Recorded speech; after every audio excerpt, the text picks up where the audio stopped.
On 27 January 2024, the world's largest cruise ship, Icon of the Seas, set sail from Miami, Florida. Estimated to be 5 times larger than the Titanic, it is 365 meters long from bow to stern, has 20 decks, and can house a maximum of 7,600 passengers.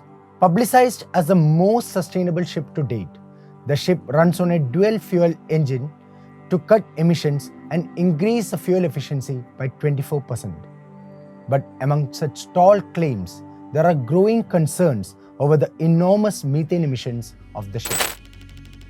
The world's biggest cruise ship set sail on its maiden voyage. The world's largest cruise ship ever built, Icon of the Seas, makes the Titanic look tiny. The ship is nearly 5 times bigger than the Titanic. But environmentalists have criticized the ship because it's powered by LNG, a fossil fuel which emits the greenhouse gas methane.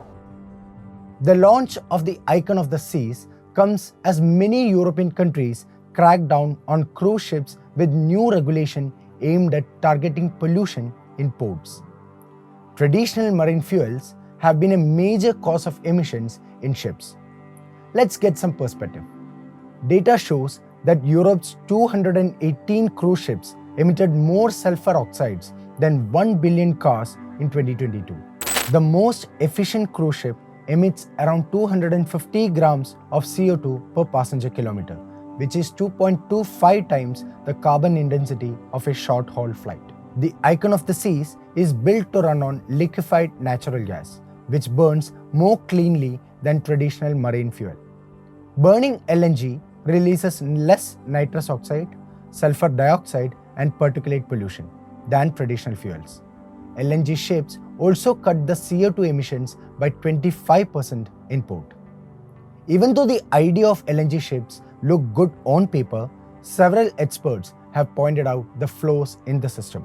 A 2023 investigation by environmental activists found that cruise ships running on LNG often leak some of it directly into the atmosphere as methane, a greenhouse gas that is 80 times more potent than carbon dioxide and is worse for the climate in the short term when compared to conventional fuels.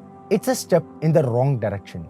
We would estimate that using LNG as a marine fuel emits over 120% more life cycle greenhouse gas emissions than marine gas oil. Brian Comer, director of ICCT, told Reuters. According to a 2020 greenhouse gas study by the International Maritime Organization, the use of LNG as a marine fuel grew 30% between 2012 and 2018, resulting in a 150% increase in methane emissions from ships. Though newer ships with more sustainable engines and forward-thinking solutions are on the way, environmental groups argue that many that are built today will likely still be in service by 2050 when the International Maritime Organization aims to reach its net zero target. But the question remains, are we taking enough measures to attain the goal in this given period of time?